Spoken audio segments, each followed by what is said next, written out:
Hi, it's me Nix and welcome to another video ng Motomo. So, I'm here sa nature.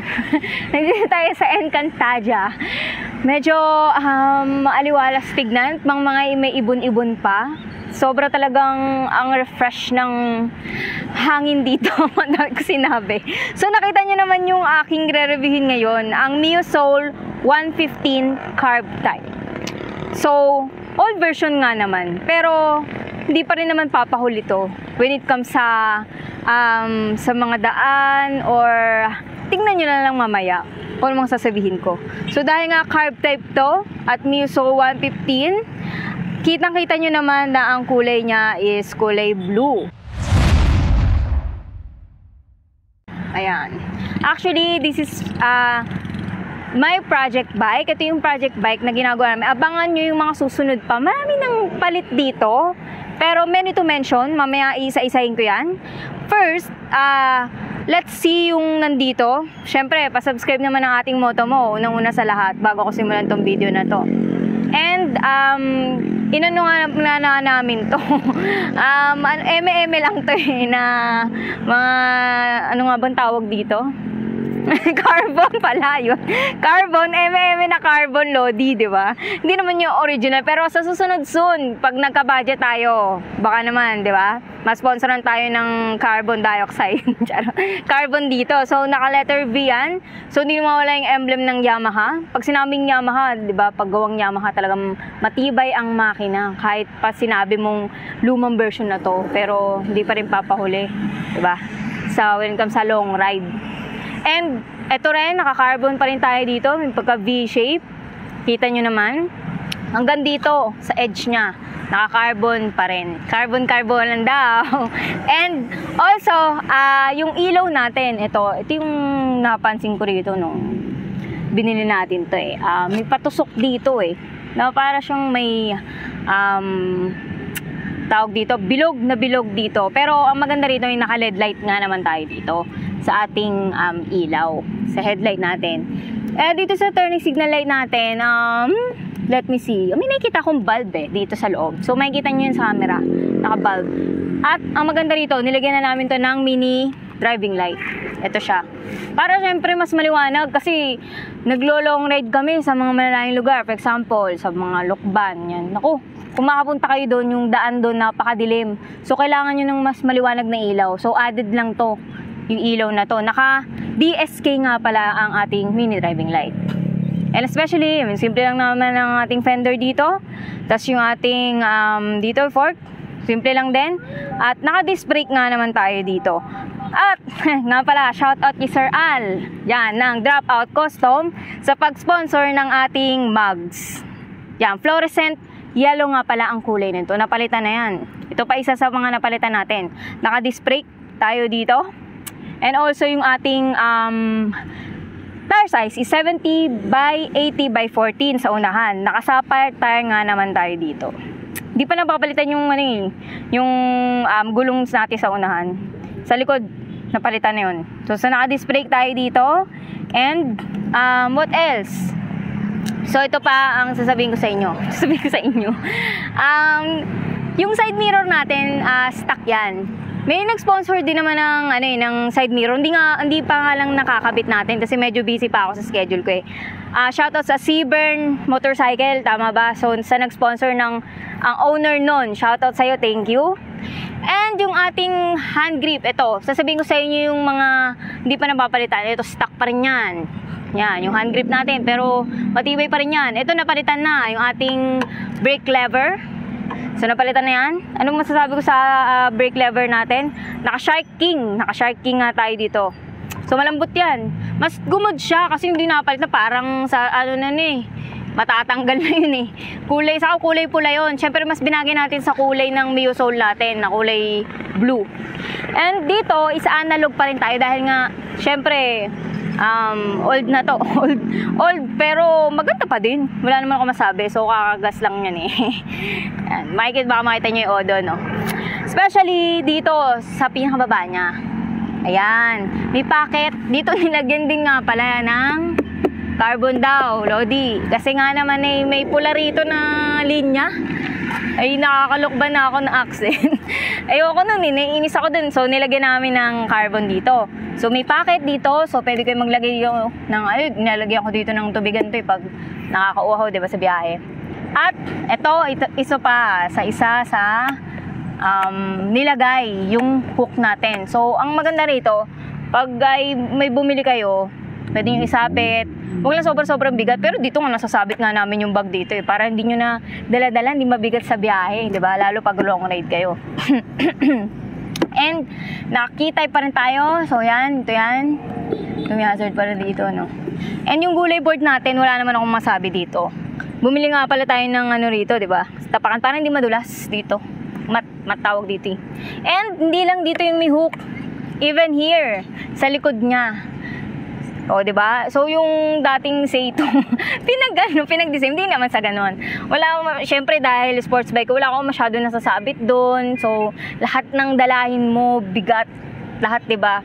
Nasa driver o nasa OBR, dala-dala. Pero ito, may hook tayo. And even, maganda rin naman yung pagkakaupo mo rito, komportable ka pa din. Sa upuan, dito naman tayo. So, upuan naman natin, napalitan na rin natin. Dahil nga project bike to at pinagpapraktisan ko pa to.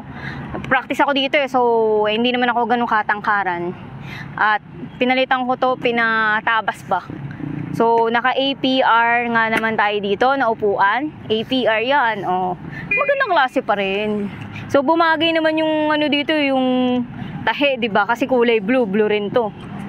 And, papakita ko sa inyo to. So, mamaya pala, dito muna tayo. So, yan, may grab din. Grab bar. So, di mo nyo na kailangan kasi kapit lang kayo sa nagdadrive. And, ito sa side niya. Ito, yan. Isa pa sa dinagdag natin yan, yung ating Mio. Chrome type daw yan. Even dito, sa kabila, may ganyan din. Chrome type. Natanggal nga pala yung mga linya rito ng pula. Ayoko dun nga, nakita nyo, meron pa Diba? And, what else? So, ito stock to. Itong ating pipe. Siyempre, para safe sa daan. Baka nga naman mahuli tayo, di ba? Lalo nang, alam nyo na, di ko nababanggitin. So, di natin papalitan yan. Yan, Yamaha pa rin yan nakalagay. Stock. And, kung napapansin nyo dito tayo sa kanyang plaka. Kita nyo naman, color green, di ba? Kasi nga, dahil napakatagal ang panahon na to, ang ating Mio Soul 115. So, kung kayo may ganyan, rare na to sa daan. Hindi nyo na masyadong makikita. So, ito yung plaka niya. And, may mudguard din tayo dito. Siyempre, may moto mo. Ito yung Dropout Custom na sticker. Hindi tayo matatalsikan. Hindi na ako mahirapan dyan, diba? And, ito, even dito sa kanyang taillight, naka LED light pa rin tayo dito. And, tignan natin kung may bulb. Parang may bulb ba to? Ganyan turning signal light. I'm not sure. Let's comment na lang sa baba. And bulb type pa rin turning signal light dito. Tapos may Yamaha pa rin na nakalagay. And, yun, isa pa sa napalimutan namin is yung monoshock niya. Mono, dahil isa lang. Monoshock, RCB yan. Shoutout sa inyo. Baka naman, RCB, ma-sponsoran ulit. So, ito yan, kulay puti. So, kita nyo naman, diba? Ayoko na masyadong lagyan ng iba-ibang color dito kasi magiging tricolor na tayo. Tama lang yung dalawang color lang kasi nga yung kulay ng gulong natin, di ba, fluorescent yellow. So, ginawa ko na lang puti para mas bumagay naman, hindi naman magmukhang outcast, di ba? And, so ayan, yung makina niya. So, sabi ko nga may Mio din dito. At, ano pa ba? So, yung gilid nga pala niya, yan, napalitan na rin yan. Sabi ng iba, bakit daw kahit 115 lang to ay nakakahabol pa rin. Wag yung tipong may mga long ride kami, mga tropa, ganun, nakakahabol pa rin. Sinatanong nga nila kung kargado ba to. Pero hindi, stock lang daw to. Yarn. And what else?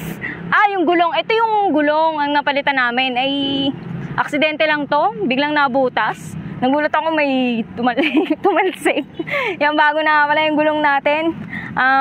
Sabi ko nga, di ba, palit gilid, pati yung gulong natin, palit na rin. So, yan, naka-quick tire.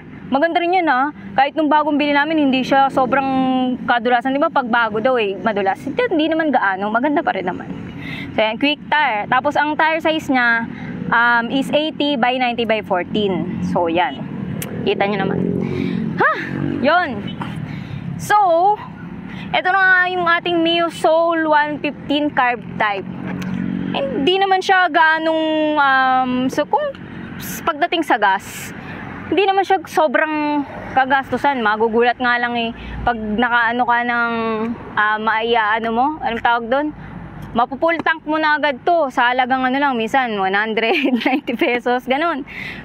Ang pagkakaalam ko, 4.1 liters to eh. Ang pagkakaalam ko dito. And, try natin i-open eh. Buksan ko lang naman. Tignan ko kung kaya ko. Teka lang ah. Kinakabakaan, charot. Hindi, ito nga yung pinapractice ko eh. Tapos, pagka-open natin, di pa ba? Yan, di ba open na? Goods na yan. Siyempre dito tayo. Yun. Bomba-bombayin. So, yan siya. Medyo katahimik-tahimikan. Di naman siya aandar eh, kasi nakaano naman siya eh. Oh, ano ka ngayon? Yan. Tahimik-tahimik to eh. Tapos tignan natin yung busina. Ito pa isa. Oh, napalitan na ito. Oh, gulat ang gulat yung video ko. Ha? Oh, yan. Tapos, oh. Saan ka ngayon? Oh. Pinaglaruan na. Ito pa, Eh, ano lang, practice lang. Ano pa bang kailangan natin no? Ito pala. Paano mo ito pindutin? Ay, ayun! Lumabas na. Angas no. Gulat kayo, kulay green yan. Ba't kulay green? Naiiba pala to. Yellow pala yun. Medyo, ano tayo blind color. Isa pa. Tapos na, tama na. Patayin na natin. Alright. Di siya ganun kaingay. Siyempre, di naman natin nakapalitan yung pipe eh. Pero, pwede na, diba? Kumbaga sa long ride, kaya pa rin to. Di papahuli pa rin. Siguro nasa nagda-drive na rin yon. Kaya sinasabi nila pa, kargado ata yun. Pero hindi, stock daw to. Talaga stock. And, ayan, thank you so much again to myself and my videographer. Dahil nandito kami. Ay, saya talaga dito. And sa mga other videos, marami pa kaming mga vlogs na i-upload. And sa mga previous videos namin, panoorin nyo na lang. At don't forget to subscribe to our YouTube channel, Motomo, Facebook, and TikTok. So, thank you so much again. See you on our next videos. Bye!